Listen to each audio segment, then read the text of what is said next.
y que es muy importante para el diagnóstico y el manejo de muchos pacientes. Eh, Voy a empezar, el tema es bastante amplio, esperemos que pueda manejar como unos 45 a 60 minutos, tratando de dar ideas claras sobre esto que es una patología. El cáncer es una patología muy importante en el manejo del médico.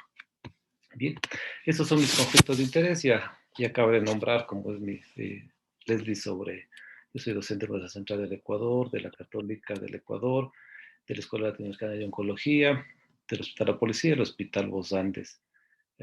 No tengo ninguna relación con la industria farmacéutica y bueno, me llevo muy bien. Y todos los criterios que lo va a hacer ahora es a título personal, no representan ninguna institución de las que he nombrado. Muy bien, esta es la agenda para la tarde de hoy. Voy a topar algo sobre la epidemiología, sobre la prevención primaria y la prevención secundaria, y trataré de hablar de toda esta temática en la tarde de hoy. Entonces vamos a empezar. El cáncer es una de las grandes patologías que se enfrenta el médico general y el familiar y todas las especialidades. Yo creo que cada uno dentro de los ámbitos de nuestras competencias estamos manejando ese tipo de patología. Aquí tenemos las tasas de incidencia ajustadas a estos 2020 y vemos la distribución en todos los países con altas tasas, con bajas tasas de incidencia de cáncer. Uno de los factores principales que para este tipo de patología es la edad. El 60% de pacientes con cáncer estamos encontrando sobre los 65 años de edad. Entonces, ese es el grupo en donde nosotros tenemos que enfrentar a esta patología. Pero, ¿qué ha pasado? Aquí tengo un corte poblacional, si podemos ver, este es nuestro país. Acá podemos ver en el año 1985 cómo era nuestra pirámide poblacional, en donde teníamos esta parte, me van a permitir, como de acá, vemos que nuestra base era bastante amplia y nuestro vértice era bastante corto. Pero veamos lo que está pasando, y no solo en el país, en el Ecuador, sino también a nivel de todo el mundo. Nuestra base se está como acortando y nuestra parte superior se va implementando. Por lo tanto, vean acá estos datos que me permiten ver cómo es en algunas estadísticas.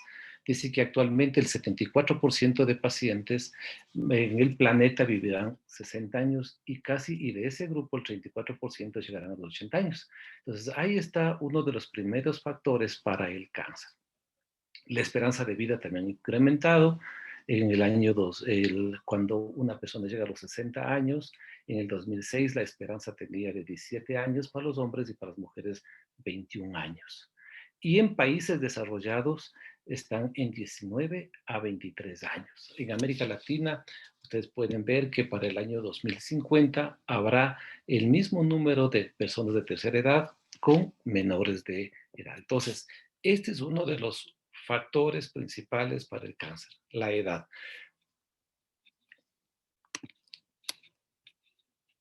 Aquí únicamente para hacer ver cómo se va creciendo, como de estos nuevos casos de cáncer, y si es que vemos en este lado, para el año 2020, casos nuevos, alrededor de 16 millones, y en el 2030 estaremos llegando a 20 millones de casos nuevos.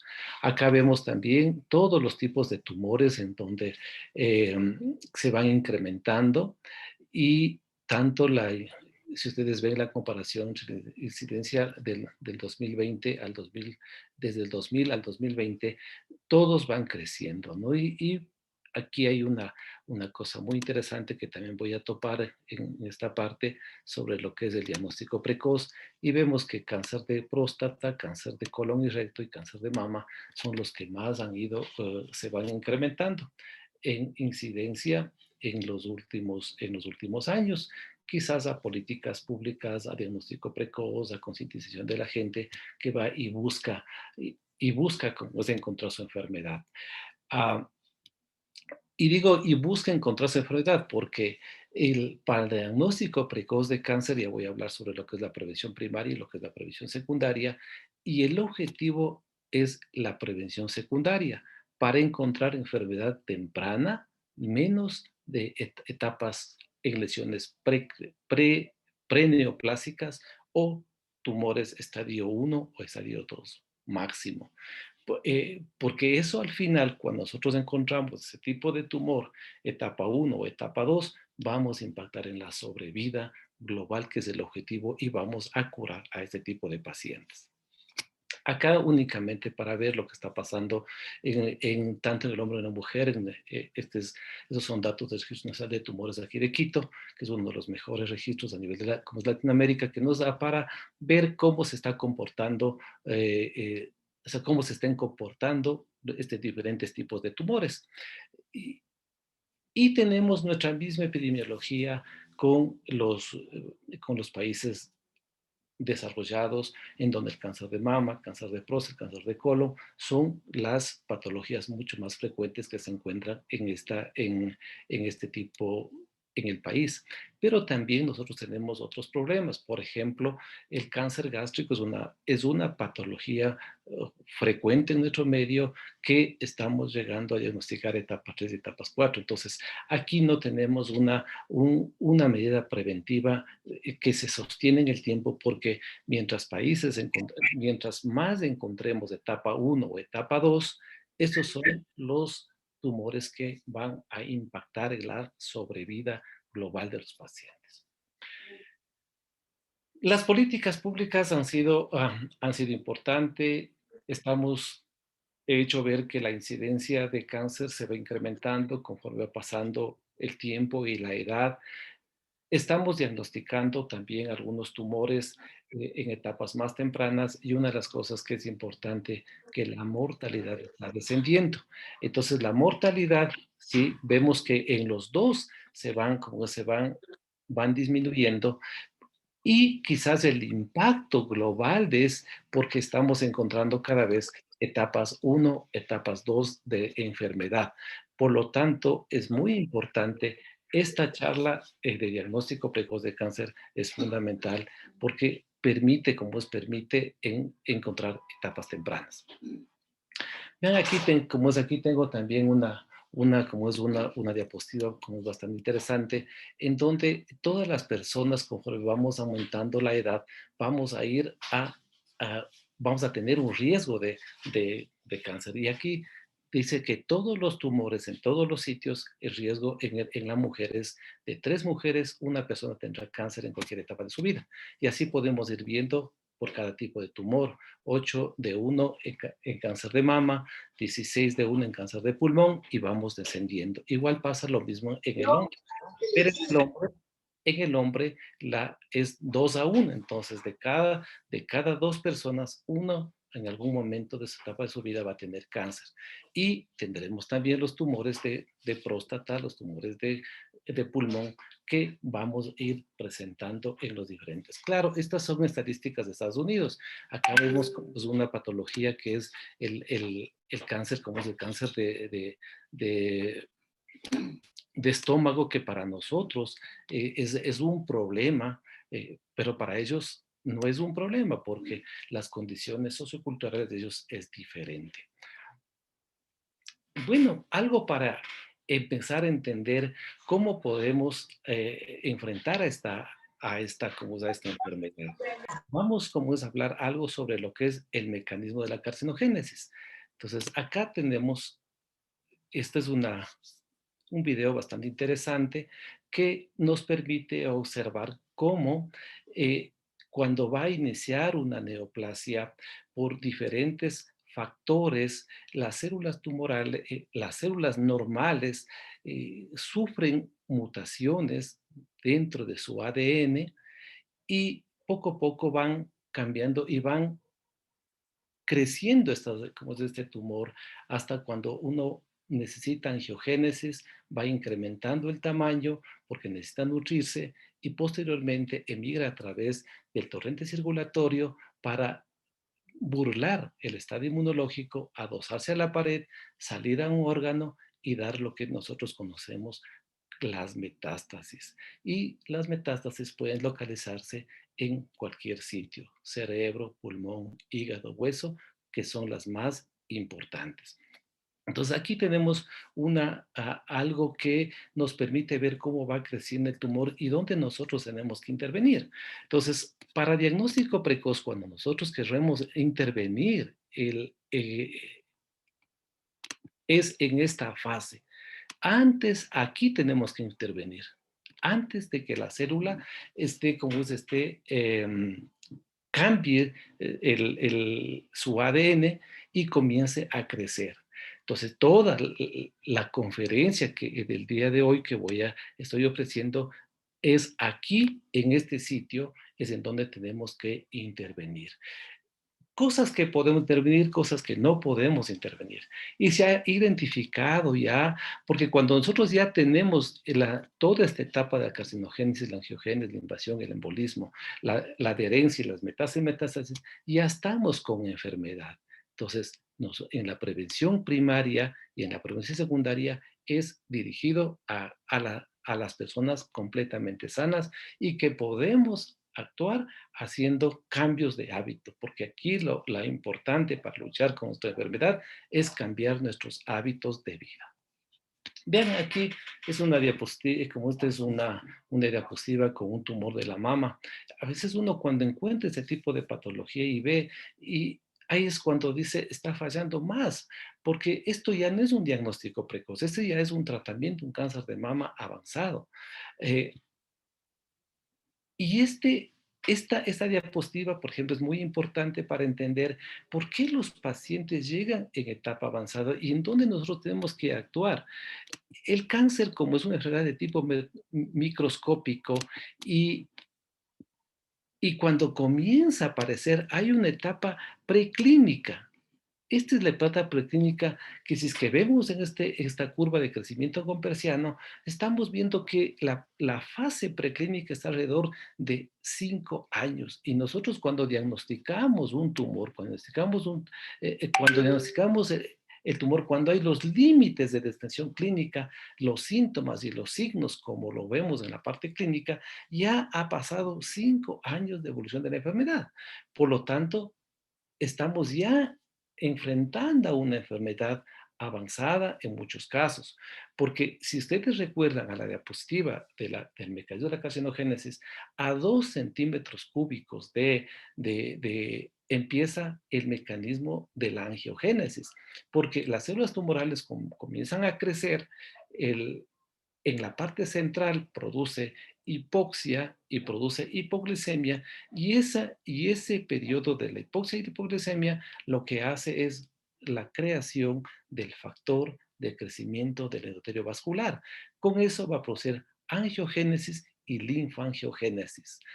Entonces, este periodo, 2 milímetros cúbicos, verán que es un tamaño muy pequeñito, que ya inclusive puede haber la mutación en la siguiente etapa de la carcinogénesis, pasa la mutación de la caderina para liberar como esas las células y comienza la migración y la invasión. Entonces, en enfermedad microscópica, usted puede, inclusive,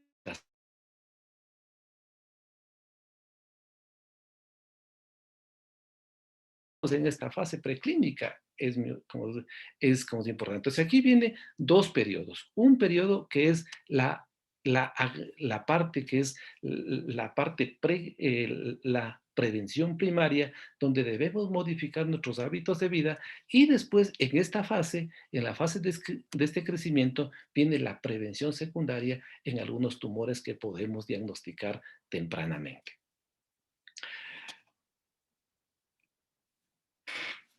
Con esos antecedentes, vean acá, lo único que quiero, como es explicar en esta parte, es lo siguiente. Cuando estamos empezando la neoplasia, cuando está empezando, cuando por alguna causa comienzan los factores externos, eh, cualquiera que usted quiera ponerle ahí, inicia la carcinogénesis, tiene que tener mantenerse el estímulo para que la célula tumoral siga creciendo y posteriormente va a haber progresión y finalmente invasión. Toda esta fase es eminentemente preclínica. El paciente puede tener, estar completamente asintomático. Cuando encontramos cómo diagnosticamos precozmente, muy difícil, porque primero tenemos cambios moleculares y esos cambios moleculares, ¿cómo investigamos a los pacientes esos cambios moleculares que se puede estar dando en mama, en colon, en cualquier órgano de nuestro organismo? Es muy difícil de encontrar. Después, los cambios bioquímicos. Acá como hay el papel del marcador tumoral, pero el marcador tumoral tampoco es sensible y específico. Inclusive en etapas tardías hay marcadores como tumorales que son completamente negativos. Entonces tampoco tenemos ningún marcador y explico en mis clases a mis estudiantes que no se debe pedir marcadores tumorales para diagnóstico precoz, porque no tienen una sensibilidad y especificidad al 100%. El marcador tumoral lo que sirve es para ayudar al diagnóstico, eh, cuando uno tiene ya una masa. Por ejemplo, usted encuentra como es una masa en el ovario, usted debe pedir CA 125 porque el CA 125 se eleva en los marcadores, se eleva como marcador en los tumores epiteliales de ovario. Si usted tiene una masa en cáncer de colon, usted debe pedir antígeno carcinoma embrionario. Si usted tiene como es un tumor en el testículo, el siguiente marcador que hay que pedirles alfa-betoproteína y VHCG. Entonces, el marcador tumoral, a pesar de que puede haber cambios en la fase preclínica, no tiene una sensibilidad y especificidad. Mejor hace, yo veo tanto en mi parte hospitalaria como en la parte pública, yo veo un sinnúmero de pacientes que llegan con C125 como es elevado, cuando se sabe que el C125 hasta el 1% de pacientes puede estar completamente normal. Cuando ya tenemos la invasión, recién nos pueden estar dando los cambios histológicos y histopatológicos, y para lo cual nosotros ya vamos a tener como un tumor mínimo de 1 centímetro, que sea palpable o que le podamos encontrar. Entonces, si ustedes ven acá, en la parte, como es en la parte clínica, el mayor porcentaje de sus pacientes van a estar completamente asintomáticos. Y cuando tengamos enfermedad, si ya tenemos enfermedad metastásica, posiblemente vamos a tener ya el síntoma diciendo, viendo en este contexto tan heterogéneo del impacto para diagnosticar a estos pacientes, ¿qué es lo que se intenta realizar? Entonces, primero, medidas preventivas. Y una de las estrategias fundamentales, como va a ver más adelante, es el abandono del tabaco. Y yo diría, no, nunca deberían iniciar el consumo del tabaco, nunca, porque se ha visto de que el tabaco tiene en todas estas fases de inicio, estímulo, producción e invasión, actúa en el mecanismo de la carcinogénesis. Otra de las cosas que también es muy importante es el examen sistemático. Ahí viene la medicina, la prevención secundaria, no de todos los tumores, porque cada vez estamos encontrando que hay sobrediagnóstico en pacientes que potencialmente nunca le van a dar ese tipo de tumor y estamos encontrando. Y la detección precoz, que es lo que voy a hablar también, es una de las cosas importantes. Examen sistemático, detección precoz, es fundamental en el primer nivel de atención. El médico familiar es la base para esto, porque él a través de una historia clínica detallada encontrará el factor de riesgo del paciente, ¿sí? Y hay tumores, como por ejemplo en cáncer de mama, que hoy hacemos quimioprevención, porque ya se ha visto que pacientes que tienen un alto riesgo de cáncer, para cáncer de mama, usted puede en la premenopáusica utilizar tamoxifeno y en la posmenopáusica puede utilizar un inhibidor de aromatasa. Pero para que tenga impacto estas medidas preventivas, tanto el examen sistémico como el diagnóstico precoz tiene que ser secuencial cada cierto tiempo en personas completamente asintomáticas. Y también tenemos que cambiar el modelo como de atención de salud, porque si nosotros estamos explicando solo tumores, encontramos la masa, eso ya no entra en este campo. Sí, hemos avanzado con el diagnóstico, hemos avanzado en la patología, en la biología molecular, en las ciencias ómicas, pero acá esta charla está para diagnóstico precoz, cambiando nuestros hábitos de vida. Vean, acá una cosa que siempre me preguntan y que siempre intento como es explicar. Dice, doctor, yo tendré el cáncer se hereda. Vean, apenas del 5 al 10% tiene lo que nosotros conocemos como la mutación de tipo germinal. Personas que nacen con esta neoplasia. El 90%, 95% tiene que ver con los factores ambientales. Por eso conocemos esto como una mutación somática. El cáncer en la parte final es un daño del ADN que produce una proliferación maligna de las células tumorales. ¿Quiénes afectan? Los factores ambientales son. Y vean, y aquí esta diapositiva es bien interesante porque si nosotros, vea el tabaco, si vemos el tabaco está relacionado con entre hasta el 30% de las neoplasias. La dieta, 30%. La obesidad, que es una de las cosas que también hay que luchar, está en el 20%. Infecciones, 10%. Entonces, hoy hemos identificado los factores en donde uno, si quiere cambiar esa carcinogénesis, porque todos podemos estar desarrollando esta enfermedad, pero podemos quitar este factor como es de riesgo y a ayudar al paciente a vivir mejor. Entonces, debe ser una lucha contra el tabaco, una lucha contra el alcohol, lucha contra la obesidad, mejorar nuestra dieta, controlar, porque ya hemos identificado también algunos tipos de tumores que tienen que ver con las infecciones, hay que hacer vacunación, ya vamos a hablar un poquito más adelante, y hay otros factores que tampoco aquí quizás, en estos otros está la contaminación como es ambiental. Entonces, por eso la primera cosa que digo en la prevención primaria es la actitud y la toma de conciencia en que yo cuando estoy tomando, cuando estoy fumando, o cuando no controlo como mi peso, o cuando no como adecuadamente, me estoy enfermando poco a poco. Y ahí vienen los factores ambientales. Y sí, si tenemos actitud, si queremos vivir mejor, ahí está la forma de hacer la prevención primaria. Últimamente hemos visto que la obesidad, la obesidad es uno de los factores que debemos seguir luchando, así como el tabaco, así como el alcohol. La obesidad es uno de los factores que debe lucharse, porque si ustedes ven aquí, la disfunción del tejido como es adiposo hace que al final, por los diferentes mecanismos, haya una mayor proliferación celular, la sobrevida de las células se incremente, exista mayor producción de metástasis, se vuelven más agresivos y producen angiogénesis. Entonces, aquí, si ustedes ven y si comparan con la parte como es recuerdan la diapositiva de la carcinogénesis, el, el tejido adiposo produce un inicio de la carcinogénesis porque mantiene un estado proinflamatorio y ese estado proinflamatorio lo que va a determinar es un mecanismo de inicia la carcinogénesis. Entonces, por ahí tenemos que empezar ya con una medida de tipo preventiva. Aquí únicamente este estudio es bastante interesante porque nos permite concluir con algunas cosas. Vean aquí, el tabaquismo aumenta el riesgo como se aumenta el riesgo de muerte.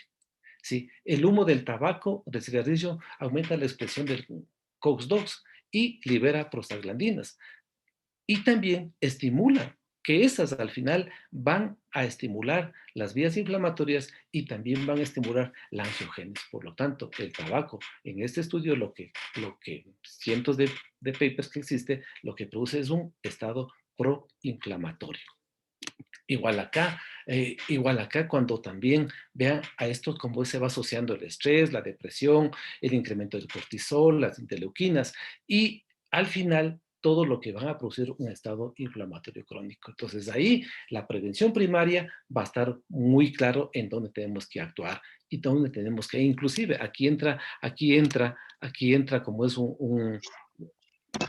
como es otro factor, como es muy importante, que es el estrés y la depresión. El estrés y la depresión produce un incremento del cortisol y un incremento de la interleuquina. Y eso es un círculo vicioso. El cortisol, entre las diferentes acciones que realiza como el cuerpo, es aumentar el apetito. En el momento que aumentamos el apetito, vamos a tener mayor consumo de calorías y vamos a llegar a la obesidad. Entonces, es muy importante controlar el estrés. Aquí yo tengo como un grupo de personas que trabajan en lo que se llama en la 5 neuroendocrino inmunología, porque al controlar, y ahí trabajan, como hay Teresa Méndez, por ejemplo, como es una amiga argentina, ella está trabajando en este proceso, no desde ahora, sino desde hace 25 años, en donde controlan el estrés y la depresión del cáncer e inclusive impacta en las sobrevidas del paciente con cáncer. Mucho más, si nosotros controlamos el estrés y la depresión, vamos a vivir mejor. Y yo esto ya lo he llamado, y le estoy diciendo que es la trilogía de la muerte: tabaco, obesidad y alcohol.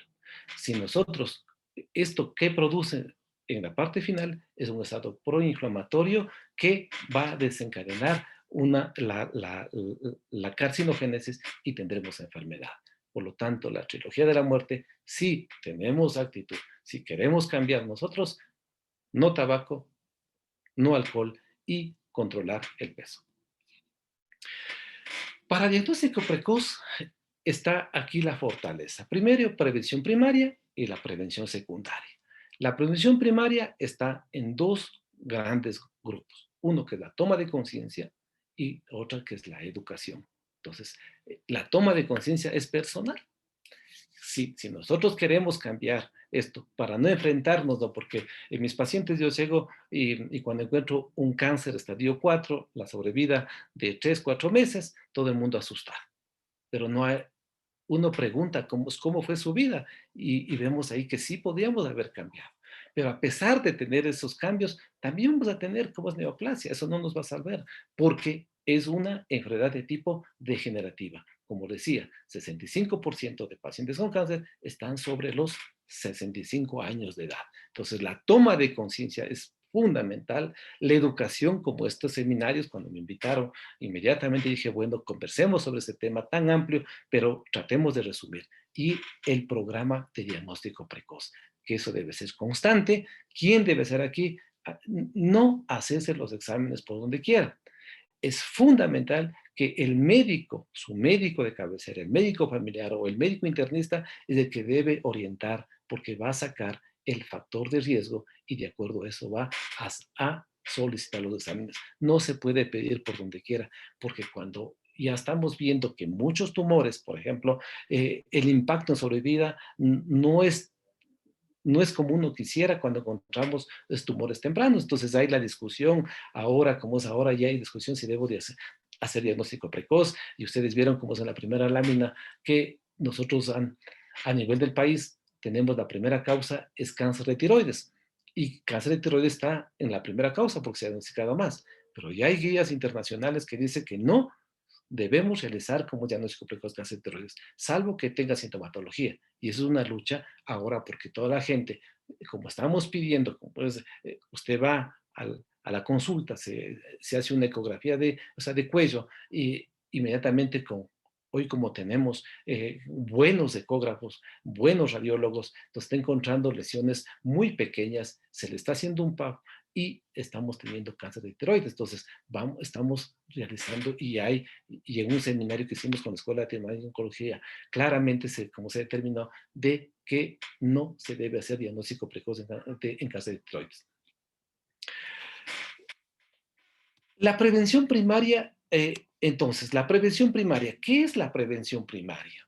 Es la identificación y manipulación de los factores genéticos, biológicos y ambientales en la vía causal de la carcinogénesis. Aquí, factores genéticos no podemos manipular, factores biológicos, los que reconocemos podemos manipularlo, y ambientales sí podemos cambiar. Entonces, en la prevención primaria es identificar esos factores para uno poder manipular y con eso tener un, una, un diagnóstico tardío de la enfermedad. Acá está, vean acá, el tabaco. Entonces, ya hemos identificado el tabaco. Produce un extenso daño molecular, produce una gran inestabilidad cromosómica y facilita la transformación en todas las fases del cáncer. Y vemos acá, entonces, si nosotros eso ya conocemos, ¿qué debemos hacer? Abandonar completamente el tabaco. Y vean acá, solo únicamente para que vean. Cáncer de pulmón, 80% tiene relación con tabaco. Y vemos ahí vejiga, vemos páncreas, vemos uterino, vemos de la ósea, mama. Entonces, el solo abandonar el hábito tabáquico va a salvar muchas vidas. Esa es otra cosa, como es la alimentación. Y le poníamos, como es en la parte, en la prevención primaria, poníamos cuál es lo que vamos, cómo lo vamos podemos influir o sea, con nuestra actitud, la alimentación. Sí, pero es bastante complejo y no se ha demostrado. Pero se conoce que si nos alimentamos adecuadamente, sí podemos influir. Por ejemplo, una de las dietas, la dieta, dicen que es la mejor, es la dieta mediterránea, pero también hay que conocer de que ese tipo de dieta es bastante cara y no lo conseguimos tan fácilmente. Y los que estamos en el día a día, encontrar una dieta saludable es muy, como es muy difícil. Pero ahí está la inteligencia para uno para ir comiendo. Nosotros, nuestros países, creo que Latinoamérica, tenemos una dieta hipercalórica. Nos ponen en el mismo plato la papa frita, el arroz y la menestra, cuando las tres cosas es exclusivamente carbohidrato. Entonces, si queremos comer, deberíamos comer o la papa frita, o el arroz, o la menestra, pero no podemos comer las tres juntas. Entonces, yo creo que ahí es muy importante y sí vamos a, sí va a ayudar, como es en este mecanismo de la carcinogénesis, pero también enfrentar a otras enfermedades, por ejemplo, la diabetes, la hipertensión, la aterosclerosis, los problemas pulmonares. O sea, mantener el peso también es una de las buenas medidas preventivas y podemos influir en ese tipo de enfermedad. Prevención primaria, identificación, manipulación de factores genéticos, biológicos, ambientales de manera casual. Ya hemos encontrado en algunos tumores, por ejemplo, ya sabemos que la hepatitis B y C produce hepatocarcinoma. ¿Cuál va a ser la prevención? Vacunación. Sabemos que el cáncer como es de cervix hoy tiene relación con HPV 16 y 18, entonces, ¿qué tenemos que hacer? Vacunación. Sabemos que también el Helicobacter pylori, como es en otros países, en Latinoamérica y en otro, como es en nuestro Ecuador, que ya vamos a ver como el cáncer gástrico tiene una alta incidencia, entonces si nosotros identificamos el Helicobacter pylori, tiene que ser tratado con antibióticos porque el Helicobacter pylori está relacionado con cáncer de estómago y linfoma gástrico. Y así podemos ir viendo acá, y hemos identificado linfomas algún rato cuando también en una conferencia tenemos un alto porcentaje de linfomas. Es relacionado con HTLV1, Stenbar. No podemos tratarlo, pero ya se lo identificado en la vía de la carcinogénesis. Entonces acá estamos identificando los factores y podemos hacer. Por eso hay un programa de vacunación, ¿sí? En hepatitis, por lo menos, las personas con alto riesgo se va vacunando. También tenemos el programa de HPV, pero no todo el mundo está accediendo a esa vacunación, pero también vamos a ver en diagnóstico precoz de cáncer, como de cáncer o sea, de cervix, que hay medidas preventivas que se puede hacer. O sea, por ejemplo, el cáncer, como es de cáncer de cervix, se produce en la promiscuidad sexual o los procesos infecciosos de tipo crónico. Entonces, ahí también uno sí puede intervenir en la carcinogénesis.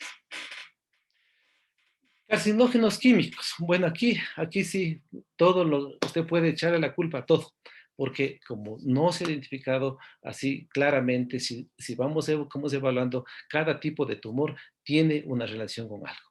A veces cuando estamos hablando sobre esta cosa y vamos hablando sobre el carcinógeno químico, ya no hay que comer nada, porque todo nos podría estar dando, iniciando la carcinogénesis. Aquí sí hay un, como es ahí, como es un tema muy importante que es la contaminación como es ambiental, y eso sí tenemos que ir interviniendo también en política pública. Vean cómo todos esos factores que ya estoy terminando, la prevención primaria en donde podemos manipular, no solo viene del cambio de actitud de la persona, sino también viene una política pública. Por eso en la parte final de mi conferencia está claramente cómo es que las acciones de promoción y de prevención son las que más van a impactar en la sobrevida de estos pacientes, porque vamos a encontrar etapas.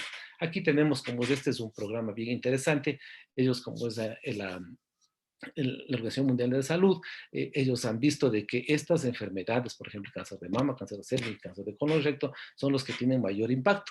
Ellos tienen este programa en donde se puede ir alimentando y ahí está como es pueden ingresar para investigar y verle cómo está por países, por todo, ¿no? Vamos acumulando información. Perfecto. Entonces, según este programa, he hecho los 3 tumores más frecuentes y algo más para hablar. Vamos, diagnóstico precoz. Entonces, ahora vamos a entrar a la prevención secundaria. Vean, este es el problema que tenemos en cáncer de mama. Cáncer de mama representa casos nuevos cada año, 2.100.000 aproximadamente casos nuevos, y de los cuales se mueren 626. Entonces, aquí sí, y cáncer de mama, nosotros sí podemos incluir. Cáncer de mama es una patología muy interesante que creo que di también sobre, en octubre creo que hablé como en este mismo espacio, sobre que sí podemos adelantarnos al diagnóstico, pero tiene que ser estrictamente como es evaluado a través de un programa para que tenga impacto. Y además también hay cosas muy especiales de diagnóstico precoz de cáncer de mama. No se puede hacer estándar a todo el mundo, porque hay un grupo, por ejemplo, las personas menos de 50 años, otros de 50 a 70 años y otros sobre los 70 años. Son grupos muy establecidos que uno tiene que ser. Por eso es fundamental el médico de cabecera el que tiene que plantear una estrategia de seguimiento.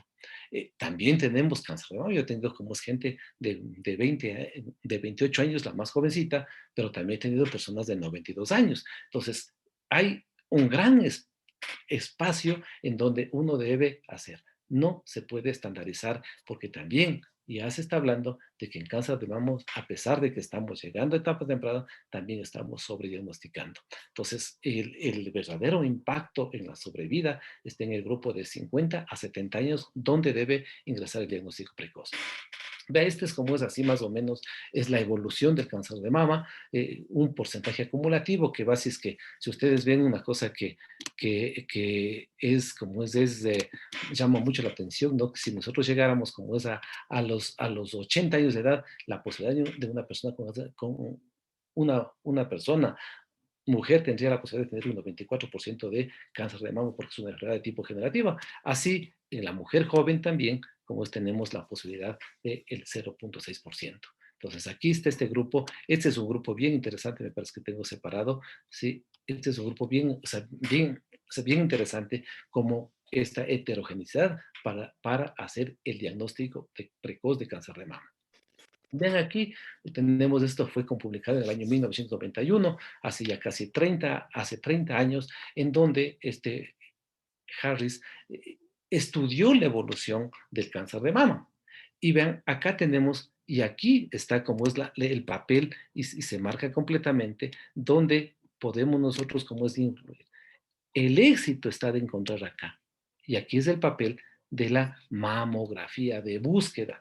Por favor, ese es importante. Mamografía de búsqueda en personas completamente asintomáticas. No es diagnóstico precoz cuando la persona ya se siente el nódulo. Eso ya es un diagnóstico, ¿verdad? Es una mamografía de diagnóstico. Es donde está la mamografía, es la mamografía de screening. ¿Y en qué persona? hay que identificarle a través del factor, los factores de riesgo que tenemos. Y cáncer de mama, al ser un órgano que está afuera, sí lo podemos. Hoy, mucho más con mamografías de alta calidad, sí lo podemos diagnosticar hasta tumores menos de 1 centímetro. E inclusive, y en la práctica clínica, yo he tenido tumores de 0,5 hasta 0,3, tumores tan pequeños que sí podemos llegar a hacer un diagnóstico temprano. Y esa posibilidad se hace una cirugía y inclusive pasa controles, no necesita hacerse mastectomías, no necesita hacerse ni quimioterapia, ni radioterapia, ni nada. Entonces, el diagnóstico precoz de cáncer de mama es importante. Entonces, aquí la mamografía de búsqueda es el éxito, porque sí podemos encontrar tumores que no podemos encontrar. Hay diferentes factores, no voy a topar únicamente, pero eso debe hacer el médico, debe hacer estos, como es esta historia clínica, para ir identificando la menarquia, la menopausia, la infertilidad, el tratamiento hormonal, si tomó, no tomó, si usó anticonceptivos, cuántos hijos tienes, número de hijos, el tiempo de lactancia, edad del primer hijo. Han dado factores como que a la persona tiene mayor riesgo para cáncer de mama. Eh, también es importante, ¿ves? Es una mamografía en una mujer menos de 50 años de edad. Y uno de los que está viendo ahí es la densidad mamaria. Por eso la mamografía, cuando se hace en mujeres menos de 50 años, pierde la sensibilidad del diagnóstico, mucho más en mujeres de 40 años para abajo, porque la mama es muy densa. Y peor en la mujer, como es en la mujer menos de 30 años, que es una mama densa completamente, con mucho tejido glandular. Entonces, ahí la sensibilidad de la mamografía es muy baja.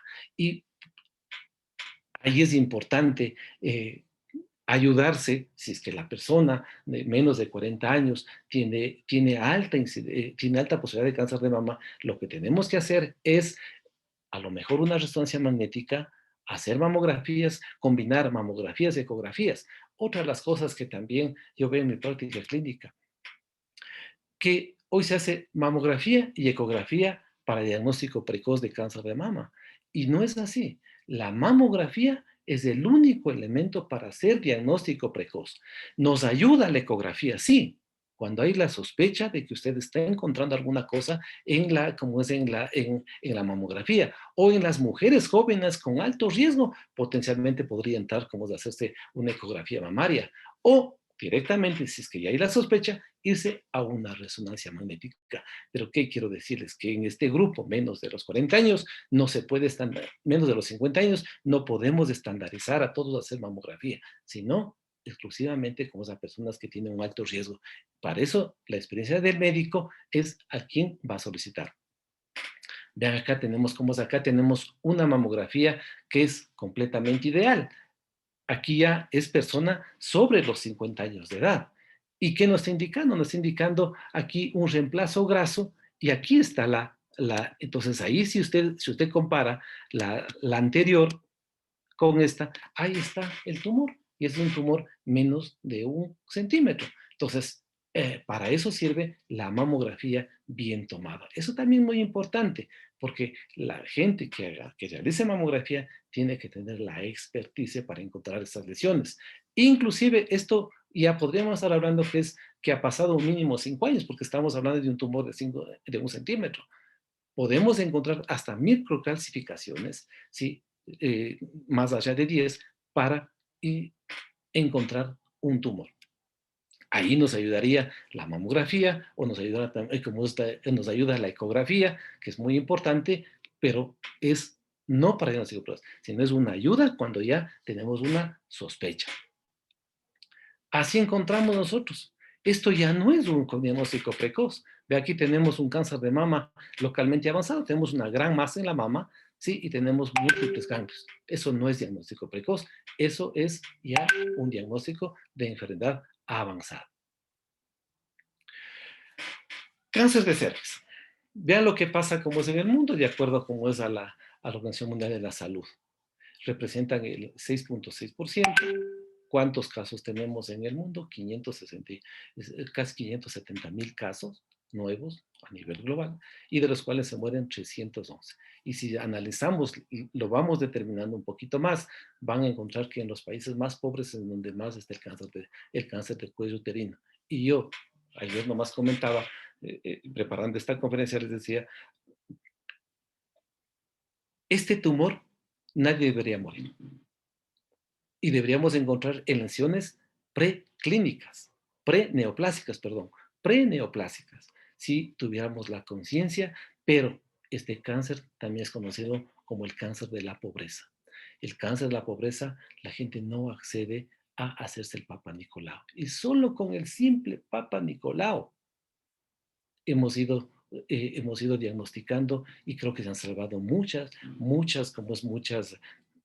vidas si realizamos metódicamente un diagnóstico precoz de cáncer de cervix. El Papa Nicolau con nuestro país creo que ha tenido impacto, a pesar de que sí seguimos teniendo como es tumores etapa 3, etapa 4, pero también estamos avanzando en la etapa 1 y en las lesiones preclínicas. Pero este tumor no debería fallecer nadie.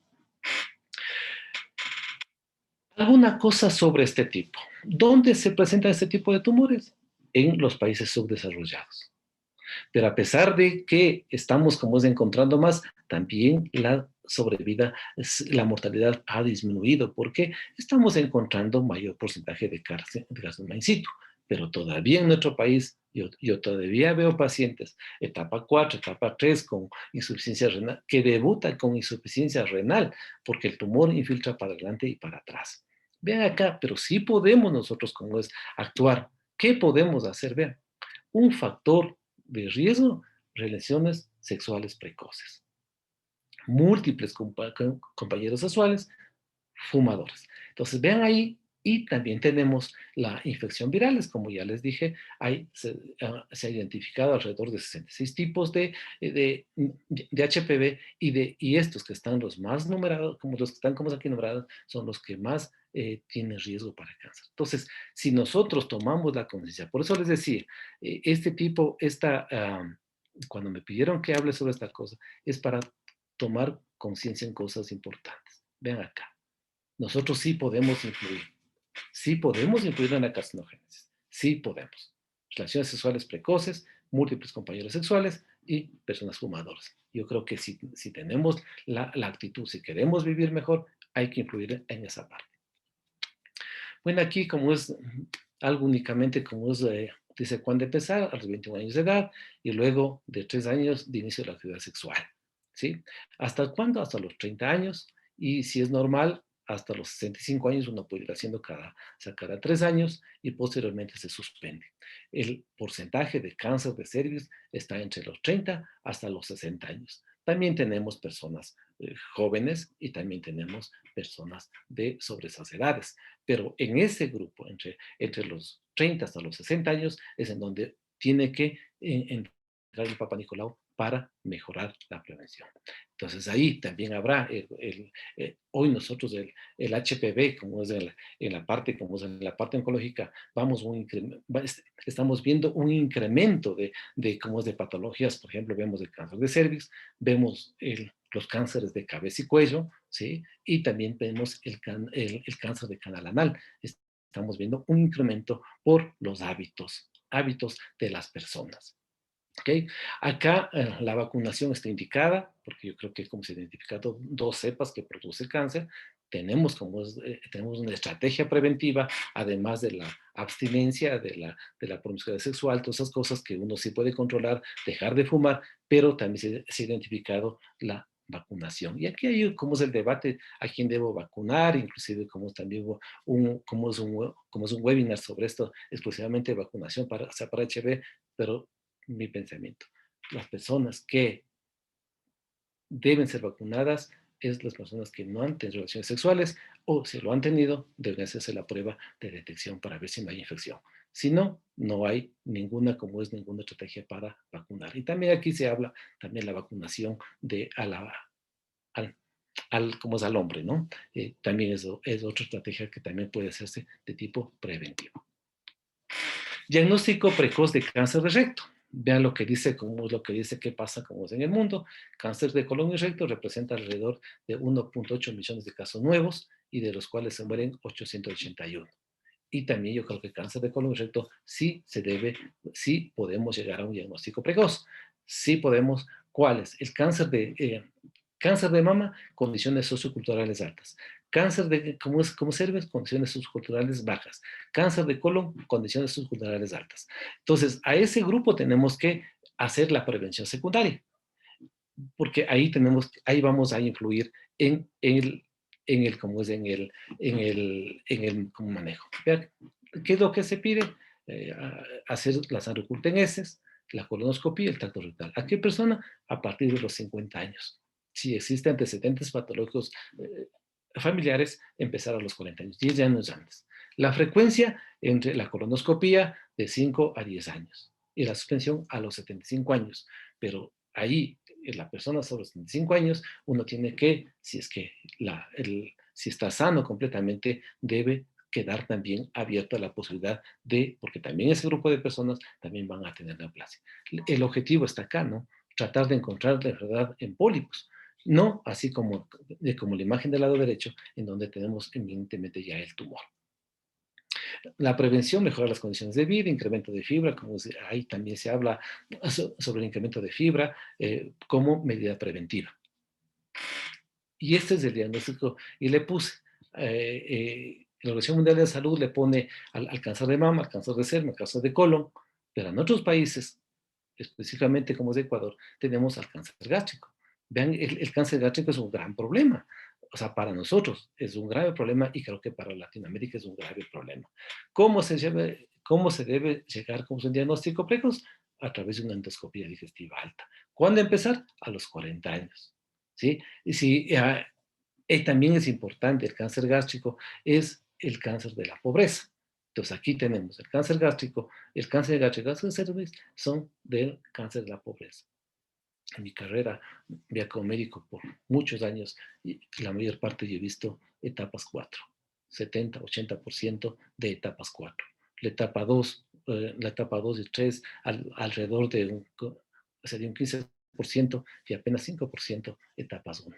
Entonces, no estamos diagnosticando a temprana como es A para llegar como es un diagnóstico. Mi recomendación sería, también hacemos tantas endoscopías y no encontramos tanto tumor, mucho más de etapa temprana, porque estamos dirigiendo la endoscopía también mal. Hay que, hay que dirigir la endoscopía a las personas de condiciones socioculturales bajas. Alguna vez les decía, escojamos las áreas rurales y vamos a hacer allí endoscopías y les aseguro que van a tener una alta incidencia de cáncer gástrico. Y ahí sí vamos a influir y podemos, yo creo que sí. Ahora, en todos sus procesos de tipo, como es de tipo preventivo en la prevención secundaria, también es el costo. El costo que es muy importante y me supongo que las instituciones, las autoridades hacen eso para implementar un programa de cáncer a gran escala, porque es actuar en personas completamente asintomáticas. A veces una endoscopía a personas que necesitan como endoscopía nos demoramos 1 mes, 2 meses por la saturación de los hospitales. Peor si hacemos una medida preventiva, pero costo efectiva va a ser más importante encontrar tumores de etapa preclínica, en lesiones preneoplásicas o etapa 1, etapa 2, en donde a lo mejor solo hacemos una cirugía y posteriormente no está ni quimioterapia ni radioterapia, que encontrar etapas 4 y hacer tratamientos de cirugías, como etapa 4, quimioterapias, radioterapias, inmunoterapias, o cirugías de tipo paliativo. Entonces, yo creo que aquí es encontrar etapas tempranas. Vean esto como es un seguimiento hace, hace mucho tiempo, como es que no lo he actualizado, ya casi 14 años, pero lo que hacía ver desde el año 1982 hasta el 2006, que cada año aproximadamente 1000 casos de cáncer gástrico en el país. Cáncer de próstata, vamos a pasar un poco más rápido, ¿sí? El cáncer de próstata, eh, cuáles son los factores de riesgo para este tipo? La raza negra es un factor de riesgo. Si hay antecedentes patológicos como familiares, padre o hermanos, un factor de riesgo. Si su alimentación tiene un alto contenido en grasas, tienen altos niveles de testosterona, si disminuye el riesgo en personas con dieta rica en frutas, verduras, legumbres. Hay estudios acá abajo, hay 2 estudios que intentaron ver hacer una quimioprevención, como es en personas de alto riesgo, un estudio fase 3, realizado ya bastante viejito, como es en el año 2000, en el 2000, como o sea, terminó, en el 2004 terminó como este estudio, y encontraron a 19,000 hombres. La conclusión es que si nosotros utilizamos, como es como es de este estudio, y utilizamos finasterida, puede haber una reducción de un 25% de cáncer de próstata en las personas, como en las personas que se sometieron a estudio. No lo hacemos ese estudio, como es muy pocos pacientes como ingresan en la parte clínica, pero aquí tenemos como es algo como para las personas que tienen alto riesgo.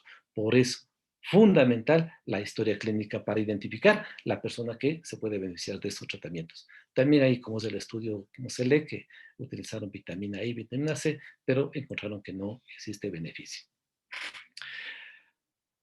Cáncer de próstata, sí, también se ha cambiado, como es aquí, perdón, como es aquí, aquí hay que hacer PSA a los 55 años de edad, eso están recomendando, porque también hay una discusión y ahorita, como es en el mundo, de que el cáncer de próstata estamos sobrediagnosticando muchos pacientes que posiblemente no van a presentar, que también es una enfermedad de tipo degenerativa como el cáncer de mama. Entonces hay que estratificar. La historia clínica es fundamental. 55 años de edad, PSA. Si personas de alto riesgo en la historia clínica, dice, hay que hacerlo más temprano, ¿sí? Y también el beneficio, hay que comenzar, como es, hay que, porque yo encuentro como es en cáncer de próstata, que también es una de las primeras incidencias en el hombre, encontramos pacientes vienen con PSA de 7, de 8, a veces de hecho ya unas 4, a veces biopsias. Ayer no me había conversado también, que tengo un paciente de que ya tiene 3 biopsias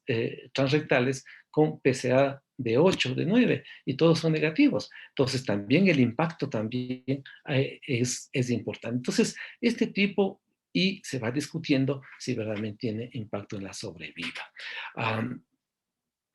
Pero es lo que dicen las guías, hay que hacer PCA, pero mi recomendación que tenemos que individualizar. Y si personas encontramos con serie clínica, encontramos con alto riesgo, hay un medicamento que se llama finasteride que se podría estar utilizando en ese grupo de personas. Esto es muy interesante, diagnóstico precoz de cáncer de piel, no melanoma y melanoma. Al cáncer de piel, no, o sea, no melanoma, tranquilo, porque uno se puede encontrar, se puede hacer una buena cirugía y no va a pasar nada. Es curable al 100%. El melanoma sí, pero una cosa es súper interesante cuando estaba actualizando esta conferencia, como se acaban de publicar, vean ese estudio en Medscape, en donde, vean, el 19 de enero, en donde dice que posiblemente en esta pandemia, en los programas a nivel de Estados Unidos, en donde como se tenía un riguroso esquema de diagnóstico precoz de melanoma, encuentran de que posiblemente estamos sobrediagnosticando y nos ponen ya en alerta. Y esto ha hecho también el COVID en programas en donde yo creo que en lo posterior, no sé, próximo año, ya saldrán como estudios de cuál ha sido el impacto de no hacer diagnóstico precoz en instituciones, en planes de programas, como en planes nacionales de cáncer, en donde tenían muy rigurosamente el diagnóstico precoz. Entonces, y aquí hay una cosa que posiblemente estamos sobrediagnosticando. Y únicamente como es acá, pero nosotros hasta cuando tengamos más información, yo creo que hay que seguir identificando a los lunares, utilizando la cosa muy sencilla semiológicamente, como acá, por ejemplo, el ABC, el ABCD de lunar es asimétrico, bordes irregulares, cambios de color y diámetro mayor a 6 milímetros. A ese tipo de persona tiene que hacerse una biopsia, porque potencialmente podemos estar en diagnóstico de un melanoma. También es muy importante el fototipo de la piel, ¿sí? Las personas más blancas y aquí hay una cosa preventiva, facilito, evitar el sol. Punto. Y se acabó. Entonces, si nosotros tenemos como si sabemos, se ha identificado de que el 90% de tanto de cáncer de piel, melanoma y no melanoma, tiene que ver con la luz solar. Entonces, ¿cuál es la prevención? Utilizar protección. Fácil. También, como se ha hablado de diagnóstico de cáncer de ovario y endometrio. Ahí, como es ahí, es como, a veces, es cuando estaba analizando, debo decir si es que hacemos diagnóstico precoz en cáncer de ovario y endometrio, igual, la historia clínica completa debe ser fundamental. Y aquí es importante el eco transvaginal. El eco transvaginal, si analizamos estos dos tipos de tumores, también encontramos cáncer de ovario, aunque tenemos en etapas, etapas 3, etapas 4, el mayor porcentaje se diagnostica esa etapa. ¿Por qué? Porque hacer un órgano intrapélvico, sí, nos da sintomatología tardía. Y como en la fisiopatología del tumor es la caída de células tumorales al fondo de saco de Douglas y comienza a sembrarse, muchos de los síntomas son completamente atípicos, por ejemplo, llenura epigástrica, dispepsia, y cuando encontramos, y yo he visto en estos pacientes o sea, con la clínica de parasitosis, todo, cuando ha sido tumores de ovario. ¿Qué debemos hacer si nosotros queremos hacer con diagnóstico precoz de cáncer de ovario? ¿Dónde se presenta? Mujeres entre 30 hasta los 60 años de edad. Ahí es en donde debemos investigar si es que hay factores de riesgo, por ejemplo, si hay cáncer de colon, si hay cáncer de mama, en la familia, es un paciente que debería entrar. ¿Qué examen debe hacerse? Un estudio, un eco transvaginal, porque el eco transvaginal lo que nos va a permitir es llegar muy bien como es al anexo y encontrar el quiste. El quiste es importante y ahí el quiste simple, el quiste complejo. Entonces, el quiste complejo tiene alta posibilidad de ser cáncer y debemos pedir, como es, si es en mujer más allá de los 40 años, hacer el CA 125, porque ahí está el cáncer epitelial y ovario, y si es mujer entre 20 a 39 años, hay que hacer alfa-fetoproteína y BCG, porque ahí está el cáncer embrionario de ovario. Entonces, es muy importante cómo es la historia clínica, ¿no? Y si es que hay para hacer diagnóstico precoz de cáncer de endometrio, tenemos que hacer también la ecografía transvaginal. ¿En cuál? En mujeres posmenopáusicas, porque el cáncer de endometrio se presenta en mujeres posmenopáusicas. ¿Cuál es el factor de riesgo? Diabética, hipertensa, obesa, y debemos, con eco transvaginal, podemos encontrar, podemos encontrar el endometrio. Más allá de 10 milímetros, ese paciente tiene que hacerse un legrado diagnóstico y posiblemente vamos a encontrar la neoplasia. En cáncer de pulmón también es otro de los tumores que también se ha hablado muchísimo. Aquí únicamente recalcar cómo es que el tabaco es la primera causa, no como esto, por ejemplo, este ya es una etapa 4 porque tiene un derrame pleural izquierdo, pero una cosa importante que debe quedar de esta conferencia, hay que abandonar el uso del tabaco. Y es muy importante la edad de inicio del hábito, la cantidad de cigarrillos y la duración del hábito. Y ahí están los riesgos. Entonces, yo creo que si nosotros tomamos conciencia, pues sea la educación y la toma de conciencia para identificar. Y el cáncer de pulmón es tan complejo como es llegar, como es un diagnóstico temprano, porque vea, este caso es un caso de un paciente que hace muchos años atrás yo tenía, solo venía con tos. Y vemos aquí, si usted le ve como es esta placa de tórax, usted le ve completamente normal, pero con ojos ya un poco más, haciendo la fisiopatología, como les digo, identifiquen el síntoma y el signo, encuentren, explíquenla, o sea, el síntoma tos. Y aquí vemos, acá, si usted ve cómo es esta partecita, acá tenemos algo.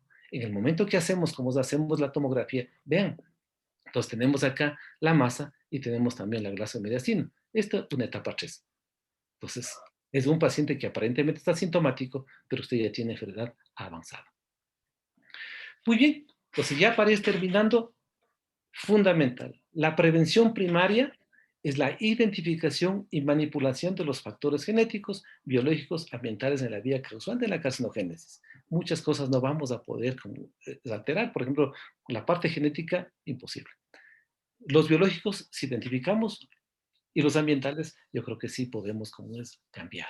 Y la prevención secundaria se hace en personas completamente asintomáticas y que el tumor tenga un tratamiento efectivo y que impacte en la salud global. Esa es la premisa que hay que hacer en prevención primaria.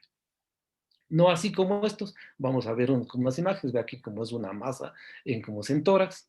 Esto no como ve aquí cómo tenemos otra masa como es a nivel de pulmón. Ve aquí una masa en el peritoneo. Eso no es diagnóstico temprano, ¿sí? Hay que evitar esto, por favor. En la lucha como es, hay que hacer menos mastectomía, porque si nosotros encontramos el cáncer de mama de forma temprana, vamos a tener cirugías conservadoras con calidad de vida, e inclusive si usted encuentra más tumores más temprano, esta maravilla que aparentemente no parece que no hay ningún cáncer ahí. La paciente tuvo un cáncer de mama. El Ministerio de Salud Pública tiene algunos programas de control, la atención por el cáncer de cuello como es de útero, que lo viene haciendo muchos años atrás.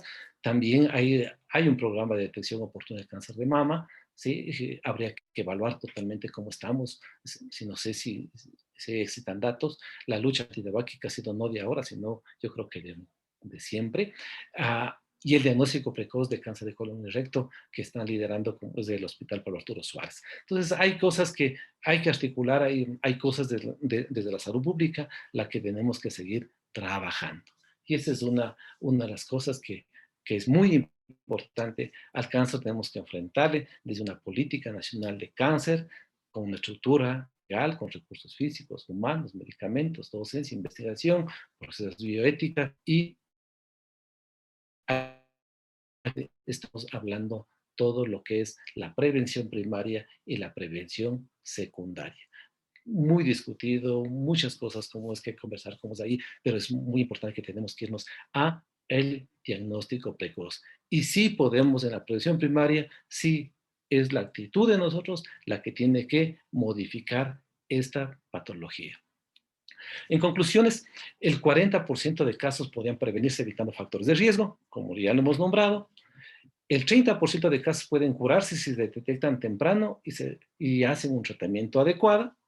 Aquí tuve la suerte de conocerle a Tabarés Vázquez en una reunión en el año 2010, cuando vino a presentar el Proyecto Nacional de Cáncer del Uruguay, PRONACAN, y daba sus datos, ¿no?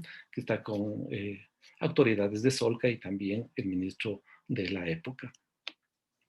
Existen países oncológicamente ricos donde gastan menos y curan más, porque tienen políticas adecuadas de diagnóstico precoz, ¿sí? Y se van haciendo a través de una base de datos, viendo cuántos estadios van encontrando. Y países oncológicamente pobres, donde gastamos más y curamos menos. ¿Qué quiere decir esto? Estamos encontrando etapas 3, etapas 4, en donde nosotros, si bien en la oncología hemos mejorado el diagnóstico, hemos mejorado los tratamientos, hemos mejorado el tratamiento, pero una nueva molécula no va a solucionar, ninguna nueva molécula a solucionar el problema del cáncer. Son las acciones de prevención y promoción que verdaderamente impactarán en la sobrevida global. Eso no quiero decir que yo estoy en contra de las nuevas moléculas. Hoy hemos avanzado. Los pacientes, cuando yo veía cánceres, melanomas de estadios 4 con una sobrevida de 3 a 4 meses, yo tengo pacientes que con tratamientos de inmunoterapia están viviendo 27, 24, 2 años más de sobrevida. Entonces, hemos avanzado, pero no es la solución porque ese paciente va a vivir con una buena calidad de vida, pero al final va a fallecer porque van a ser recaída y lastimosamente las células tumorales hacen resistencia y después no tendremos molécula 1, molécula 2. Entonces, la acción preventiva, esa es la más importante que la que debemos nosotros implementar. Y todos, porque ese es un compromiso de todos para seguir adelante. Únicamente para invitarles aquí somos, como es de ustedes escucharon que somos parte de la Escuela Antimaría de Oncología. Nosotros tenemos un programa docente de ya casi como 2 años que lo vamos haciendo estrategias. Están como invitados. Vamos a pasarle el link a Leslie y a Cristina para que lo puedan compartir con todos. Vamos a hablar sobre esta cosa. Y una cosa bien interesante que cuando comentaba con el doctor Tabarés Vázquez, que era oncólogo, es presidente como es de Uruguay, él dijo una cosa, solo para que vean lo que es tan difícil actuar como él dijo, tuve que ser presidente de la República para declarar al a Uruguay libre de tabaco. Tuvo que ser presidente de la República. Y fue un gran y un tributo, como es Atahualpa Vázquez, se lo va a hacer como es en este evento que estamos haciendo como el día martes. Y están invitados todos para que hay que comenzar. La Escuela Latinoamericana de Oncología, hacemos docencia, se hace investigación para disminuir la brecha del desconocimiento. Así que yo creo que esta es la última parte. Muchas gracias. Disculpen como es por el tiempo que me he tomado. Sí, 1 hora y 15 he tratado de centralizar lo más rápido posible para llegar con un mensaje de que la educación y la toma de conciencia y nuestros hábitos son los más importantes para luchar para esta patología. Todos nos vamos a enfrentar a esta neoplasia, a estos tumores. Muchas gracias.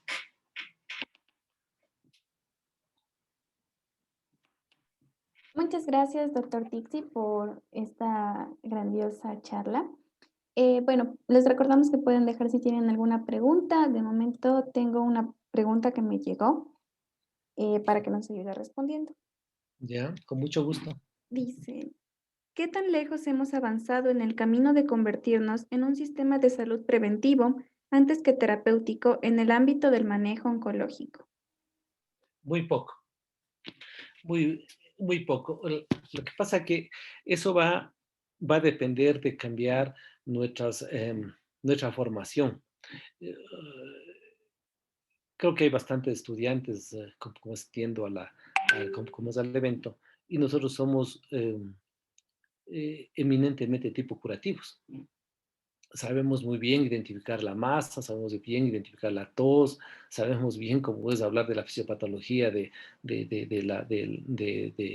X enfermedad, pero no nos vamos a la parte preventiva. Si eso hacemos en la mayor parte, peor como es en las neoplasias. Entonces, no estamos, inclusive les cuento que en poco tiempo se va a abrir la cátedra de oncología clínica y ahí ojalá podamos tener un buen capítulo de lo que es la medicina preventiva y ahí sí el diagnóstico precoz. Prevención primaria, prevención secundaria. Los esfuerzos de la sociedad, los esfuerzos de diferentes estamentos, sí se ha ido cambiando. Inclusive la gente, yo sí noto cómo es un cambio, pero todavía nos falta mucho cambiar desde nuestro modelo eminentemente curativo, que lo seguimos manteniendo. Por eso hemos conversado también que el médico general debería estar en el primer nivel de atención, no en los hospitales, porque en los hospitales estamos con enfermedades y lo que debemos irnos al modelo de tipo preventivo. Una linda pregunta, bastante compleja de contestarle, pero yo creo que tenemos que irnos. Si queremos impactar en sobrevidas, tenemos que irnos a la prevención primaria y prevención secundaria. Y ahí está el modelo preventivo. Gracias, doctor. Una pregunta más. Dice, ¿cuáles son sus recomendaciones para este giro preventivo en la atención primaria? ¿Cuáles son esas señales de alerta que jamás deberíamos dejar pasar? Bueno, yo creo que ya hemos hablado. Educación, la educación es la base. Eh, Hay que ingresar a través de pregrado, hay que ingresar a través de posgrado para que los nuevos médicos conozcan esta temática y puedan influir en la sociedad. Si ustedes, como son los nuevos profesionales que van a salir y si seguimos en el mismo modelo, entonces no vamos a cambiar. Entonces ahí está el primer cambio. Docencia en pregrado, docencia en posgrados. En pregrado, la Universidad Internacional tiene como una cátedra desde el año 2005, de que también fui como la creadora de la cátedra. Eh, las universidades están viendo cómo es oncología poco a poco. La central estamos, creo que en un semestre más, ya vamos a tener la oncología, estará enfocado un modelo de tipo preventivo. Como es en posgrados, se está trabajando en posgrados como es de medicina interna, en posgrado de medicina familiar, en posgrado de geriatría, hablando de estos temas. Y hemos dado 2 módulos en medicina familiar porque ahí está como es, ellos, esos son los importantes en el sistema. Entonces, la educación es una fortaleza importante. Pues digo, como es algún rato, ustedes han visto en mis perfiles que digo que hay 3 políticas públicas básicas que uno debe hacer. Educación, educación y más educación. Porque ahí vamos a influir verdaderamente. Y después de eso es la toma de conciencia de la persona. Porque esperar también que un modelo preventivo se aplique en todo el sistema de salud, yo personalmente le veo bastante complejo. Uno, por la saturación de los hospitales. Dos, por el costo que demanda hacer mamografías, endoscopías, colonoscopías. O sea, se hace bastante complejo. Pero es la toma de conciencia, como les digo a mis pacientes o a los familiares. Digo, cada año tenemos que tomar conciencia para hacer los chequeos preventivos, por favor. Y eso es toma de conciencia de la persona, porque si esperamos al sistema de salud, no creo que sea de una forma inmediata, porque tiene que ver muchas cosas. Entonces, es en la educación y en la toma de conciencia, yo creo que está la fortaleza para cambiar este modelo de salud que tenemos hoy actualmente, bastante curativo y menos preventivo. Tiene que ser más preventivo y menos curativo.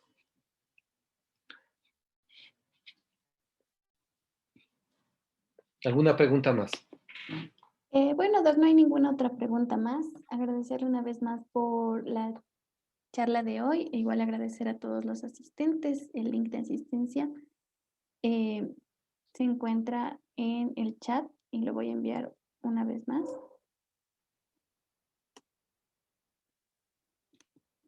Y eso sería todo. Muchas gracias. A usted, muchas gracias. Una linda tarde a todos. Y gracias por el tiempo.